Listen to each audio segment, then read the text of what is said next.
Hey, welcome to Project Recovery, a podcast about addiction. More importantly, it's about recovery. And I'm Casey Scott. That's Dr. Matt Woolley. And we're back. We are back. The second one in a row. Yeah. I think we do 3, and then it's... Well, we're gonna have new episodes all through the holidays, but we may have some creative recording a little break. Opportunities. Yeah, having some fun. Yeah. So how's your day going? Pretty good. I mean, working, work. Well, so my day started out with doing live TV, and then I had to go do my... At what time? 4:30 in the mornings when I get up. Man. And then battled the snowy roads to get to Utah County. And had a wonderful live morning shot, and then I had to go back to my. You had to drive all the way to Utah County? Yeah. Wow. And then I went to my other job, which is a marketer for a title company. Right. It's called Old Republic Title. Yep. And they've been wonderful to me. And so we had this meeting, and as they're giving me motivation to get out there because it's a down economy, but, businesses will tell you this is a good time to make moves where you can acquire new clients and all that stuff. So they often start out by giving you motivation to kind of get you motivated through the day and to go out and do your job. Pump you up. Yep. And so the guy who sat down and was running the meeting, he goes, "Do you know about this word?" And I thought, I didn't know about the word, but you probably did. Do you know about anti-fragile? Anti-fragile? Is that something? Fragile? Well, and that's must what I thought Italian. About the Christmas story, and that goes, that must be expensive. Anti-fragile, I mean, I can put those words together. Yeah, that means it's strong. Yes. Yes. And so they were talking about, things that like a human is anti-fragile. Okay. Does that not make sense?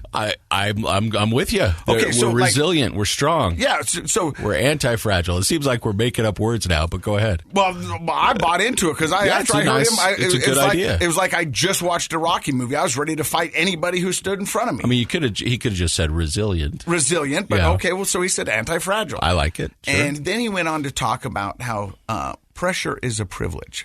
And it's because he read this story in Forbes magazine from Billie Jean King. You know who she was? I'm not making this up, bro.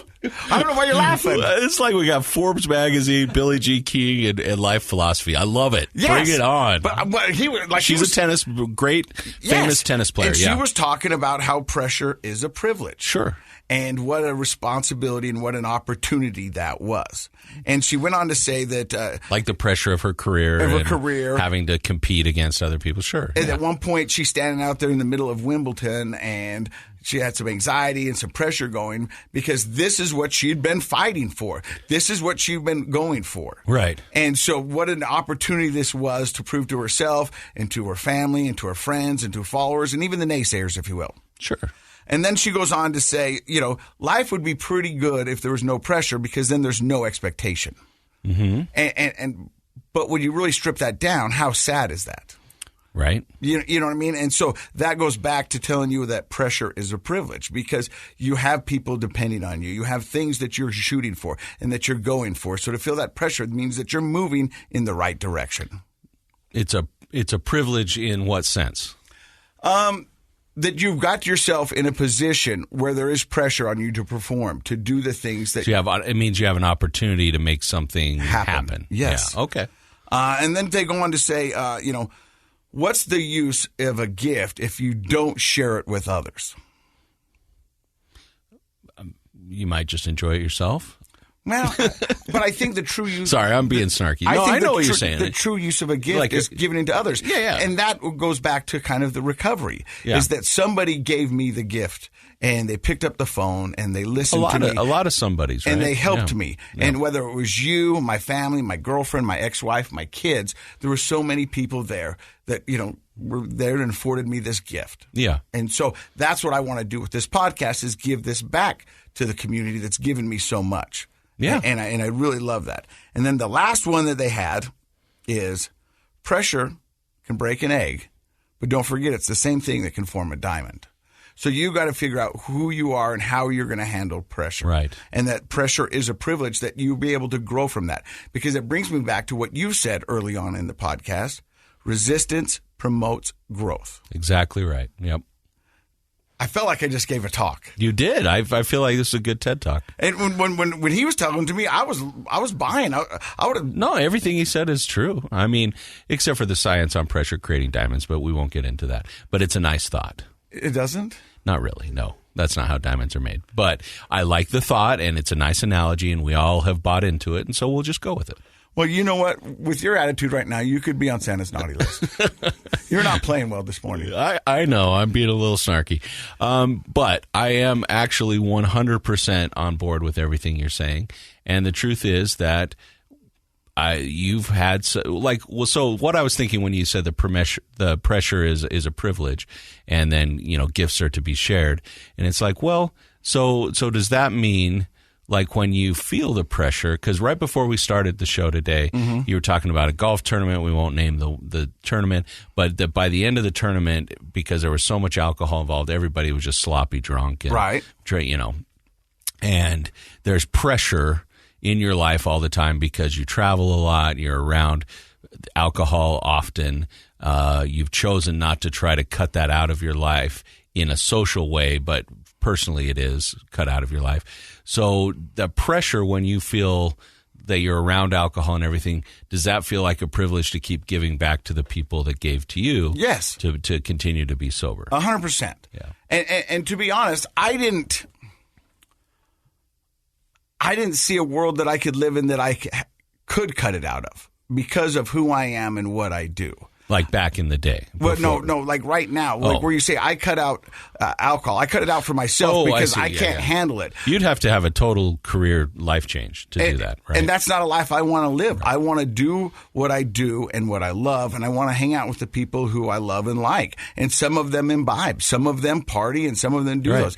But for me, I know that alcohol is no good in my system. Nothing good is going to come from putting any alcohol in my system. And to the opposite side of that, it is going to ruin everything that I've worked so hard to get back. Yeah. So I think that would go back to the pressure is a privilege. And I've got the privilege of being able to do what I love and hang out with who I want. Mm-hmm. And so because of that, I can't drink. And I don't want to drink because I have this privilege of living this life that I want. Well, I can just tell you, I get feedback on a pretty regular basis from people. Some people who've just barely found out that you were sober, that, don't tune into the news all the time, and now you're back. And I've had some people say, don't you know Casey, where'd he go? And I said, well, we actually do a show together, and we talk, about it. And finding out that lots and lots of people have been positively influenced by you dealing with this pressure of being sober. And I think you don't really see it so much as a negative pressure anymore. I think you see it as a privilege. 100% a privilege. Yeah. But it is a privilege because it's a gift that you get to give back to others, again, kind of along the lines of this. So this whole thing's thrown me off. I just, I got to take a break here for a second. Okay, I don't know. Josh, are you okay with this? Because what I'm seeing here is, first of all, he has leather shoes on and a pair of pants. Okay, so what I'm seeing here, I want the listeners to imagine. So I'm looking at Casey for the first time in my life. He has nice suede leather shoes on, a pair of khakis, a sweater with a collar poking out underneath, which I didn't know you owned, and you have a notebook with a pen, and you took notes this morning. I did. I am living in bizarro world right now. Normally, if you see me this dressed up, it means I'm going to court. Yeah. But I don't go to court anymore. But I've never seen you take notes about anything. I've done shows with you. We've done radio. We've done TV. We've done podcasts. I've never seen you take a note. I'm trying to change. This is the new. I'm trying to get the new and improved. I'm trying to be better. Wow. Right? I'm impressed. Don't get used to it.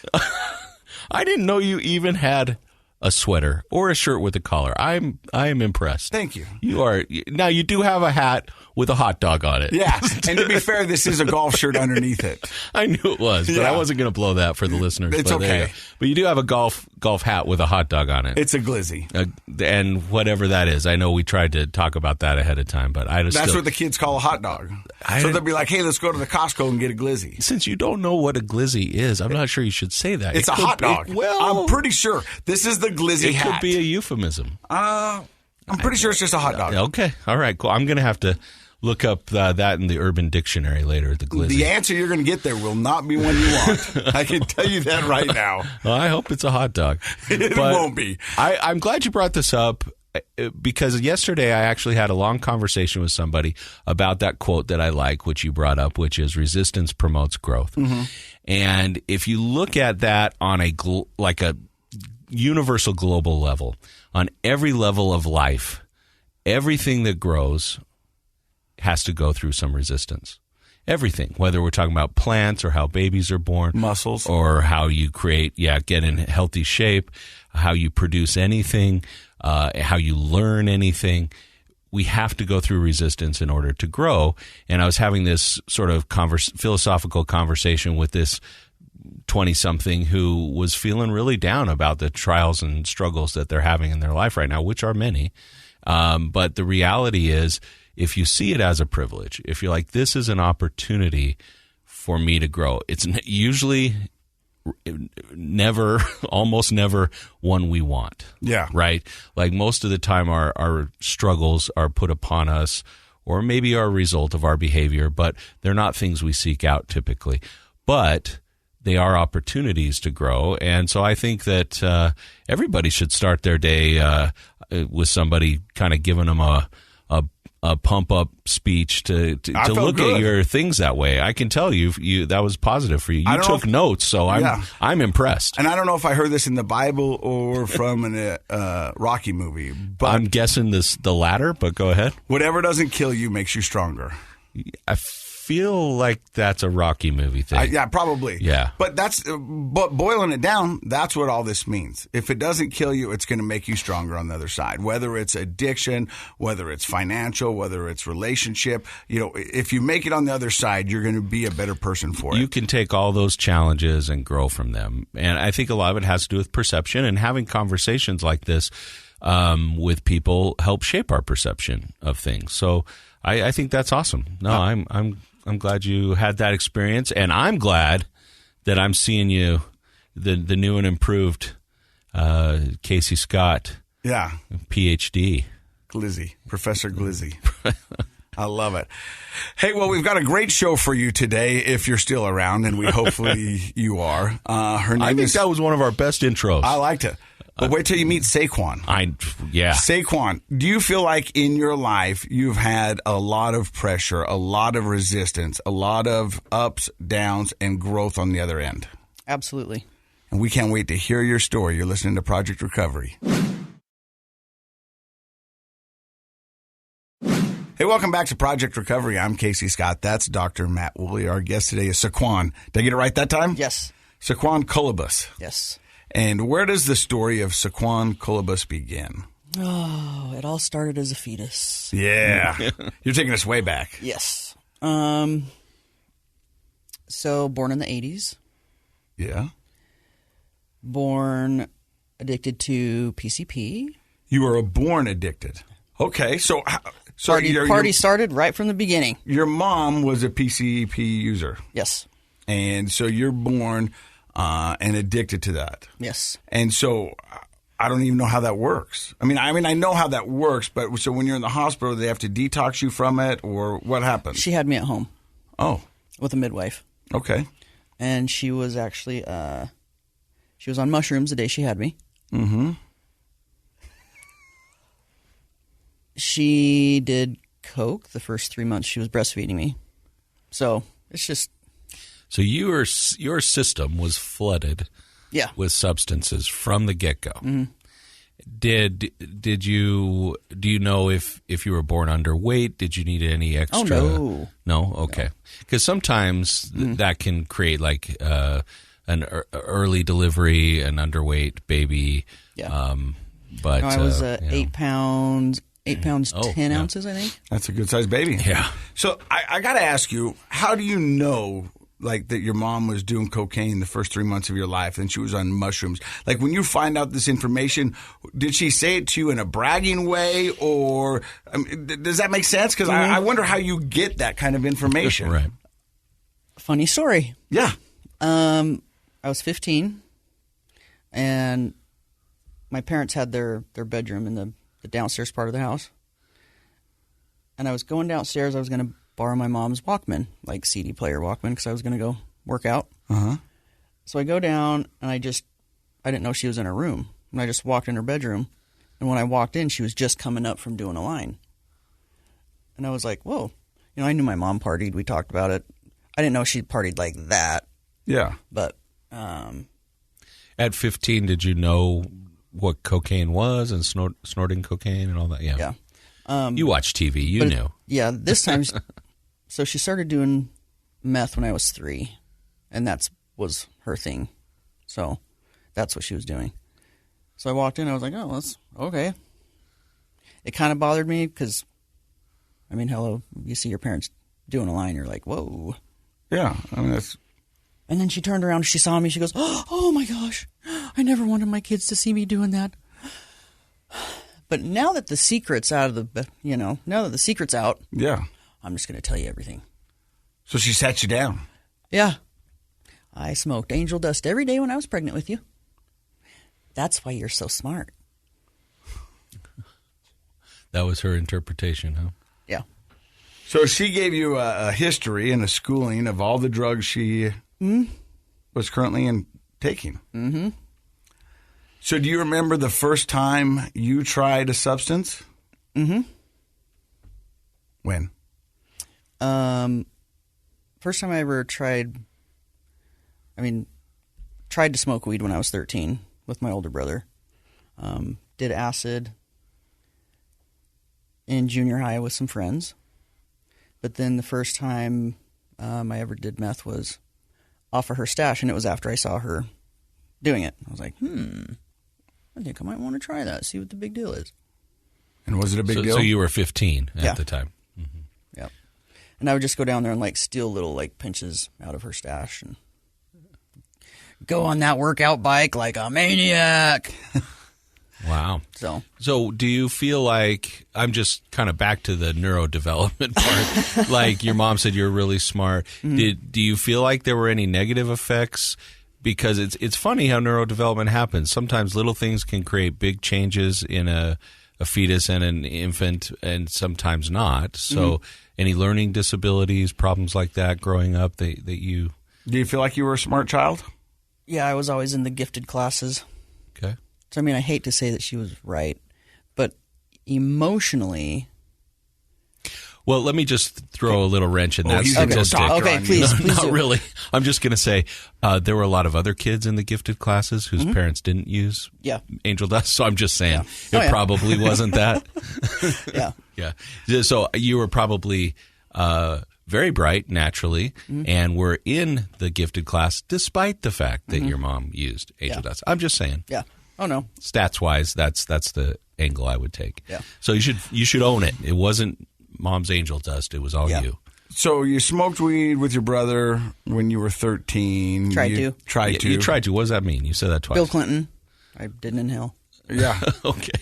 And then at 15, you took acid with some friends at school, and then that's when you found out about your mom's stash of meth. And you... No, I did acid when I was 13. Oh, wow. Yeah. And then you started, pinching some stuff off of your mom's supply. Mm-hmm. And did you fall in love with meth instantaneously? I thought it was pretty cool. What did you like about it? Just the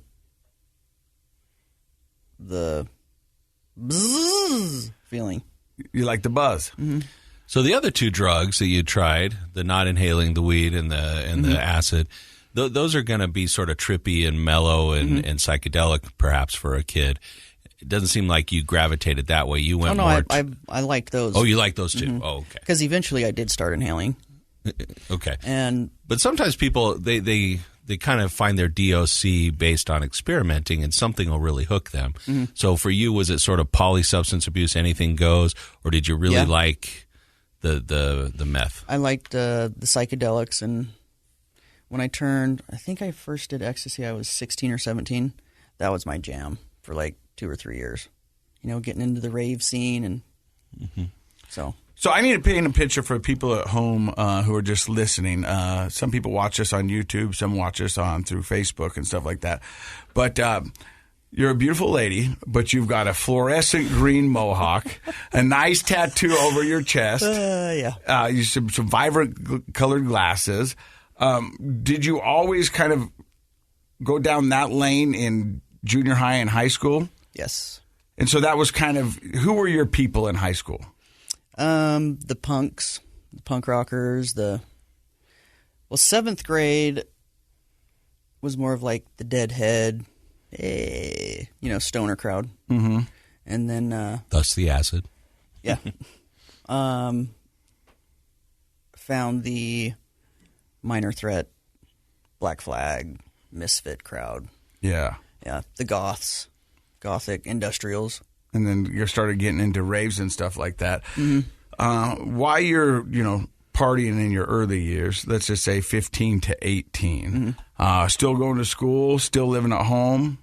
So I actually took some college classes when I was in 10th grade to apply towards graduation credits.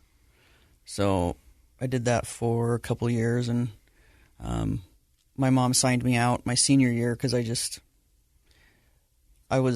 high school wasn't doing it for me anymore. Mm-hmm. So she signed me out, and I went to, Horizonte, where you just fill out some packets and you're done. Alternative high school here in Salt Lake. Yep. So graduated early. Yeah. Wish I would have stayed in and actually got my high school diploma. Yeah. At any point, do you start partying with your mom? No. That's one thing that, I don't know, it was just a feeling I didn't want to cross that line. You know what I mean? Uh-huh. I don't, but... I party with my friends. We go hard to the paint. I party with my people, not my mom. It just didn't feel... Did your parents approve of you using? Did they know how much you were using? Did you get caught pinching from your mom's stash? In trouble with the law? So I didn't get in trouble with the law until 22. Up until then, no. Because I was just doing little bits at a time, and then of course you find your own people. So I'd start getting my own stuff. But, I mean, she was fine with me. She knew I'd tried acid. She knew, I was smoking weed. So they were kind of like, the term is cool parents. They didn't try to stop you from doing it. Well, my dad was gone a lot because he works in the movie industry, or worked in the movie industry. So he was out of state a lot. So he was there as much as he could be. Mm-hmm. But my mom was just yeah, whatever. Woodstock. Hey, peace, love, drugs, sex. Great. So you graduated a little early. You wish you would have stayed around to get your actual diploma, but that didn't happen. Mm-hmm. So after high school, where do you go? I took some more college classes. Just did you have a profession in mind? Just thought this is what I wanted to do fashion design, but I was partying too hard really to make it out of state to the school that I wanted to go to. So, but I got my own little apartment that only lasted 4.5 months. Why? Because I was working at Contempo Casuals in Crossroads Mall, making $4 something an hour, $5 something an hour. So, do you fall in love?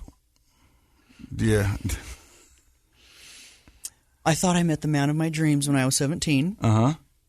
Met him at 17. Married at 18. Okay. Baby at 19. Uh-huh. Separated at 20. Uh-huh. Divorced at 21. Huh. Well, there was a big event every year. Gotta give you that. Yes. Well, that's sort of the path that a lot of people take, I think, right? We think at a young age, A, we've got it all figured out. Mm-hmm. B, somehow a relationship is going to help us be a grown-up, and then we realize that maybe those relationships aren't the best. So how did the divorce end? Yeah. Why? So after we had our daughter, mm-hmm. who was the coolest kid on the face of the planet,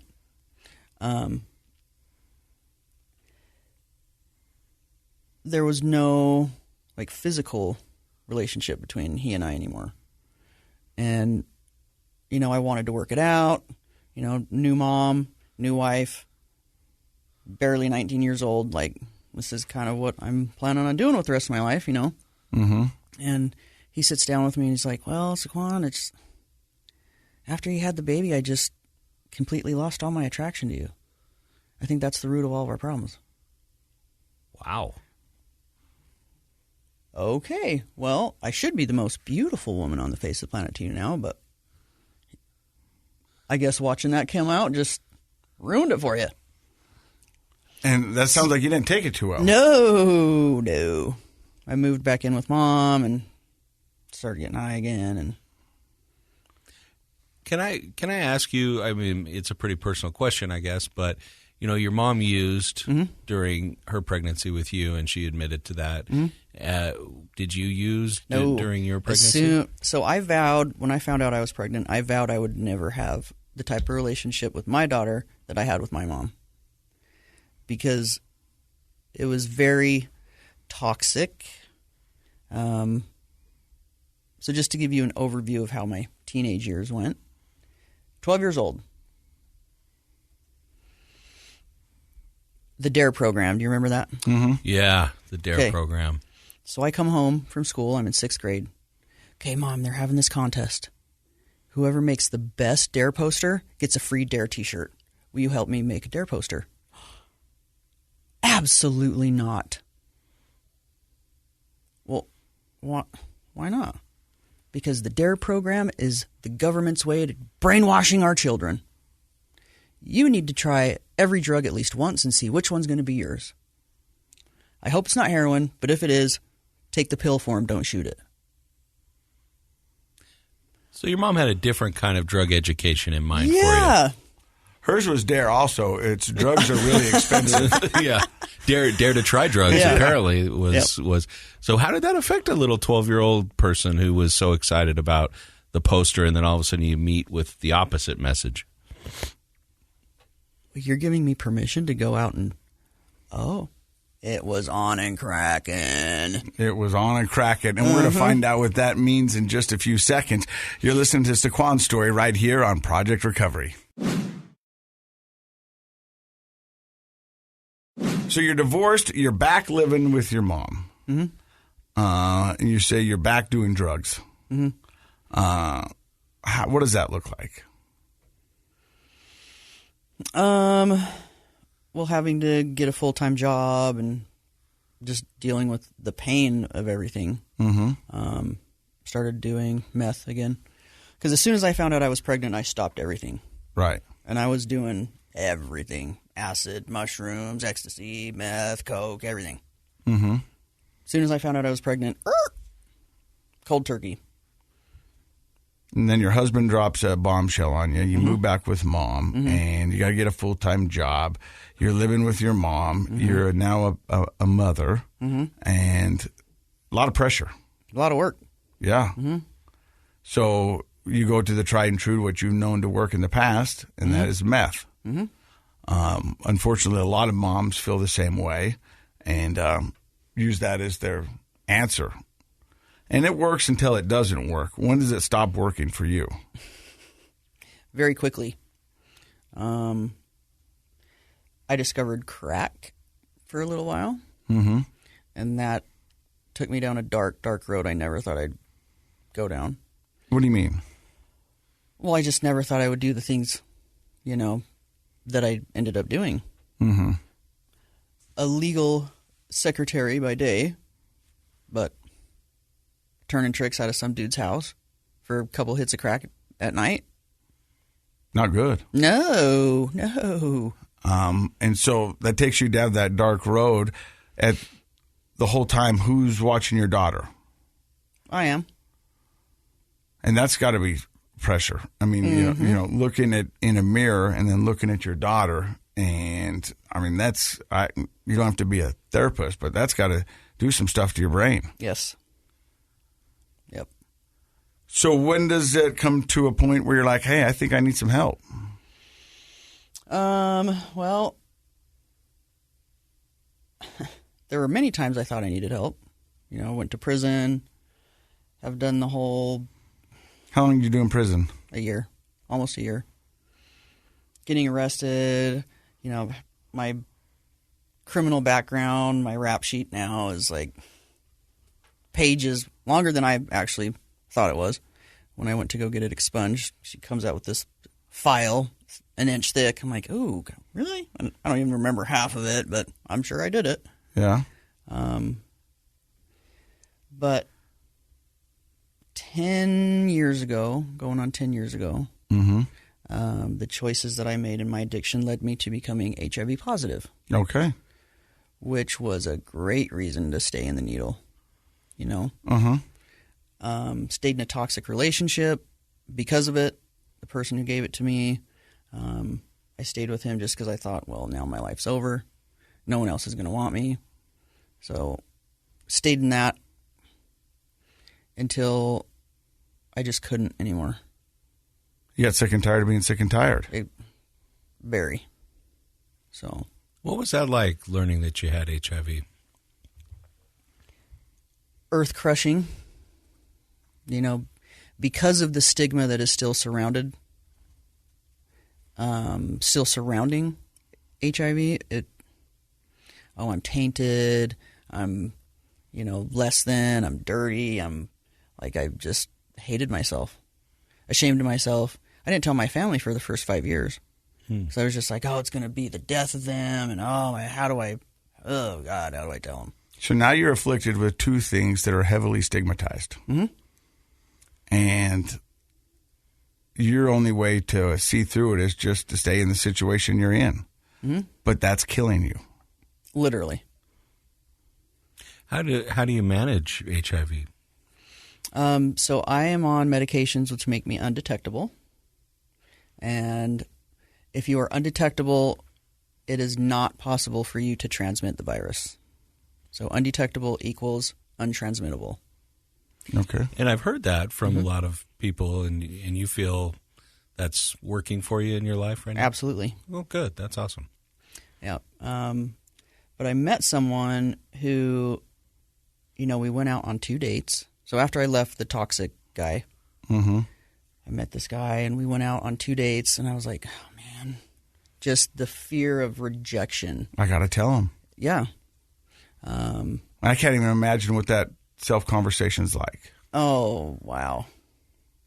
It's paralyzing.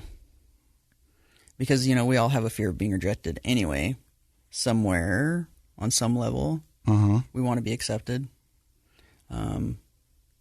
So knowing that I have this thing now, I just got up the courage and I was like, look, I don't want to start this relationship off on a lie. I really like you. We're really vibing with each other. But I have to let you know that I'm HIV positive. And he sits there and he's like, okay, well, what does that mean for me? And I said, well, you're good. Like, it doesn't mean anything for you. I'm undetectable. Explain that whole thing to him. But I want to let you know. Because it's the human, respectable thing to do. Yeah, definitely. And he's like, well, I don't care if you have HIV as long as I get to have you. That's a keeper. Yeah. Are you still with this guy? Yes. Amazing. So that's a pretty good answer. Yeah. And he's the one who pushed me into getting into recovery. And I'd never had a guy ever that I've been with want me to be sober. What? Okay, well, maybe I'll try it. So he also pushed me to speak out about it. He's like, stop letting HIV be who you are and let it be a part of who you are. Because you are amazing. And it took him a couple years of having his foot up my ass. Yeah. Speak out about it. Go find people, who were just as broken as you, as you were. Go help them. So he got you into recovery. Off air, you told me that you went in and out of probably 8 different recovery centers. Is this one he got you into, was that the last one that worked? And where was that? That was Steps. And what did you like about Steps that you felt like it clicked this time? Or do you think you were just ready for the message? I wanted it. So, I feel like we've been doing this show long enough now, and we've collected enough data, so to speak, that I think that's the common factor. There are a lot of great programs now out there. There are some that we might say have different things than others, but I think the common factor in success is what you're saying. Because all the other ones were court cases or, to get this case dropped or because my PO wants me to or. So you were doing it for other reasons, not really because you were ready and wanting to be sober. Yeah. Yeah. And I think that's the common factor in success, right? 100%. And I think recoveries are like gyms. There's a lot of gyms out there, and they've got a lot of the same stuff inside there. And any one of those gyms can get you what you want if you do the work and desire the change. And so you've got to be, you can find it in AA, you can find it in NA, you can find it in steps, you can find it white knuckle, you can find it on your knees if you want.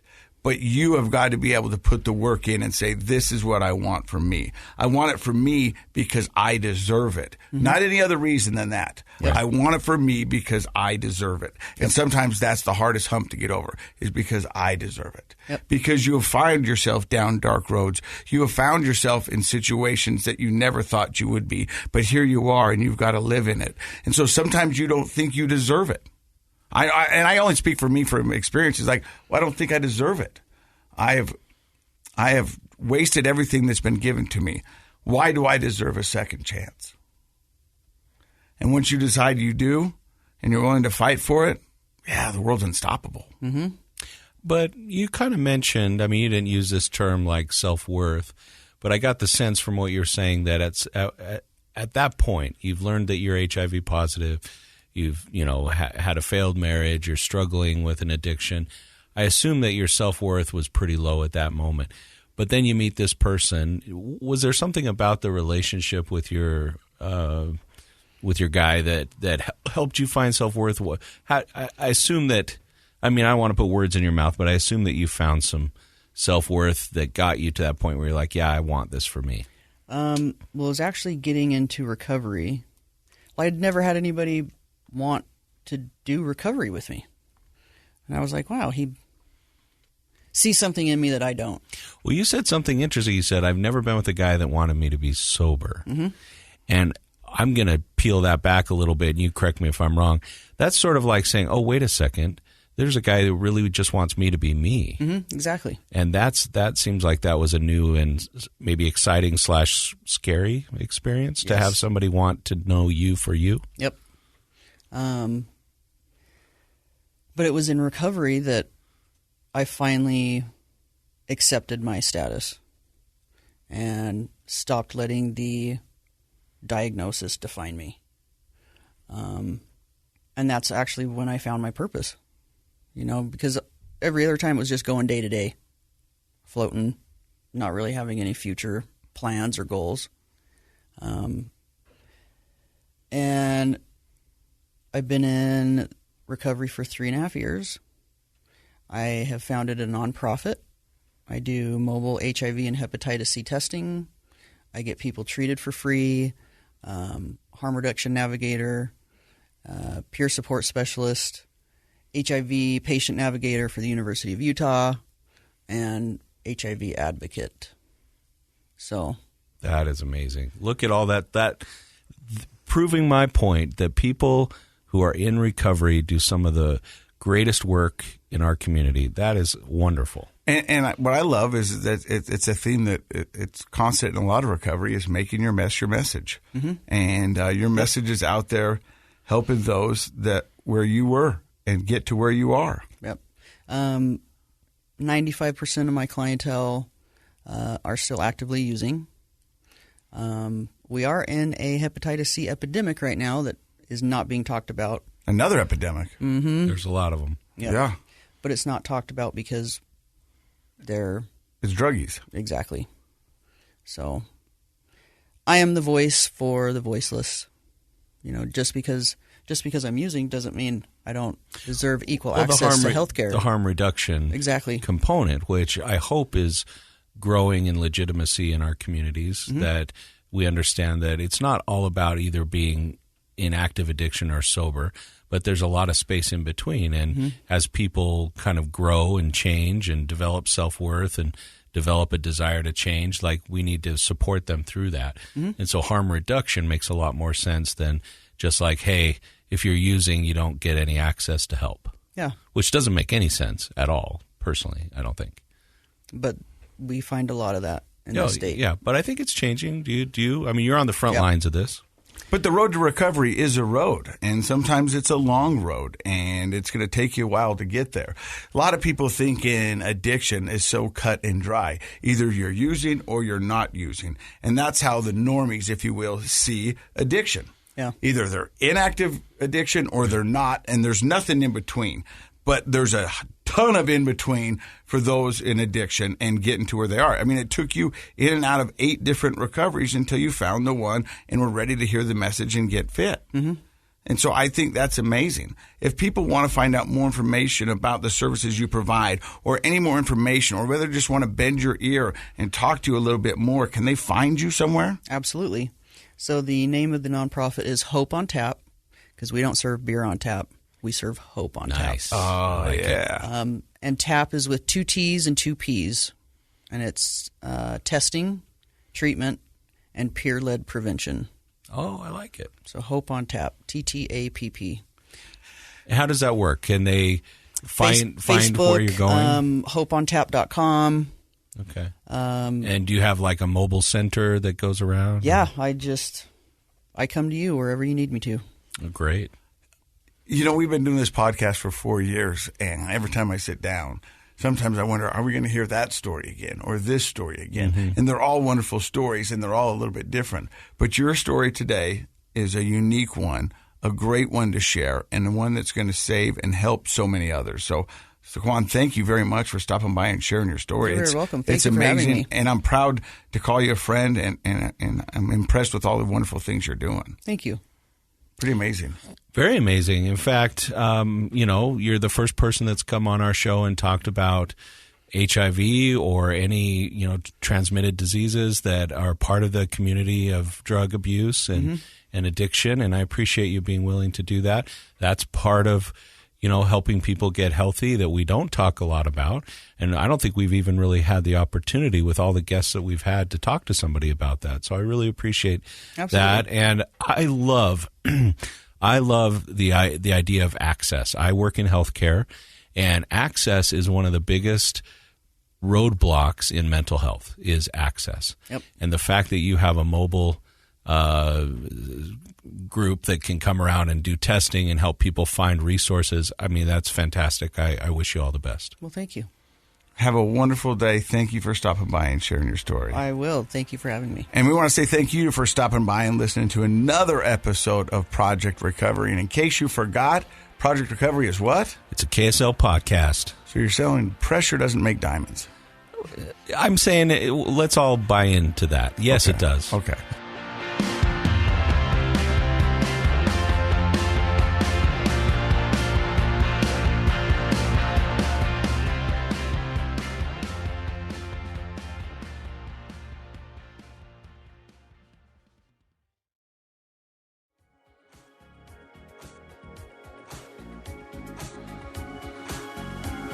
The contents of this program are for informational purposes only. The program is not intended to be a substitute for professional medical advice, diagnosis, or treatment. Always seek the advice of your physician, licensed therapist, or other qualified health provider with any questions you may have regarding a medical condition. Never disregard professional medical advice or delay in seeking it because of something you've heard on this program. KSL does not recommend or endorse any specific tests, physicians, products, procedures, opinions, or other information that may be mentioned on the program. Reliance on any information provided on the program is solely at your own risk.